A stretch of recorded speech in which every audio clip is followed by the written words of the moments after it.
এখানে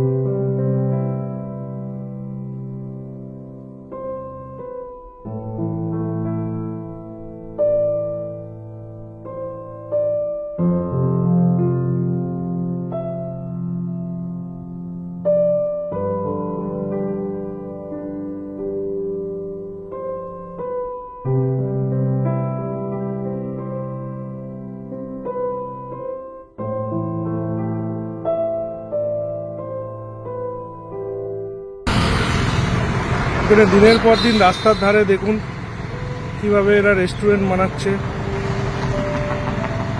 রেস্টুরেন্ট বানিয়েছে এবং হিটকো এবং পুলিশ প্রশাসন এদেরকে দীর্ঘদিন যাবৎ সাপোর্ট করে যাচ্ছে এত বড় বড় রেস্টুরেন্ট বানানো সরকারের আবাসনের পক্ষে জমিতে, সরকারি জমিতে এরা বড় বড় রেস্টুরেন্ট বানিয়ে রেখেছে। সমস্ত কিছু রাজনৈতিক পার্টির শাসক দলের কিছু মুষ্টিমেয় পার্টির দাদাগিরিতে এগুলো চলছে দীর্ঘদিন যাবৎ নিউ টাউন চকমাচুরি এরিয়াতে। দেখুন।